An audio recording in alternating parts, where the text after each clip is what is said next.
Heto ang mga maiinit na balita na dapat niyong tutukan mula sa FM Radio at PRTV Newsroom. Ito ang FM Radio Newsbreak. FM Radio Newsbreak.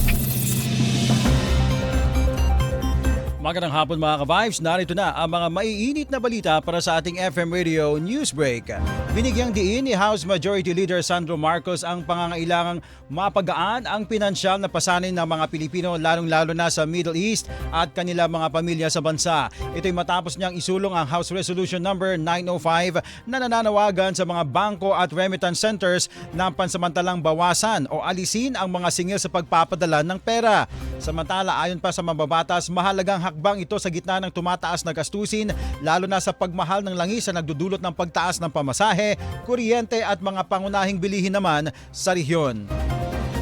FM Radio Newsbreak. FM Radio Newsbreak.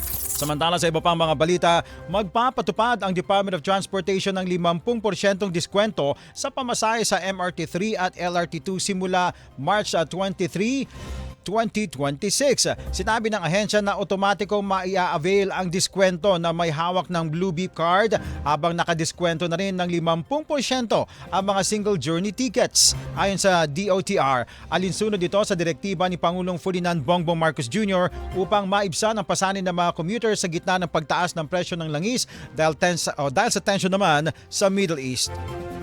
FM Radio Newsbreak. FM Radio Newsbreak. At sa ating panghuling balita mga ka-Vibes, nananatiling sapat at matatag ang supply ng bigas sa bansa sa kabila ng epekto ng tensyon naman sa Middle East at sa pandaigdigang kalakalan. Ayon kay National Foods Authority Administrator Larry Lacson, may sapat na inventaryo ng bigas ang Pilipinas upang tugunan ang pangangailangan ng mga mamamayan. Tinatayang umaabot sa humigit kumulang 8 milyong sako ng bigas ang buffer stock ng ahensya. Kabilang na ang mga hindi pa nagigiling na palay na ayon naman sa ahensya ay katumbas ng 10 araw. FM Radio Newsbreak. FM Radio Newsbreak. At iyan mga ka-Vibes ang buong kalipunan ng ating pagbabalita para sa ating FM Radio Newsbreak. Ako po si Cherubim Ganaden. Magandang hapon. Inyong narinig ang FM Radio Newsbreak dito sa FM Radio, Favorite Music Radio.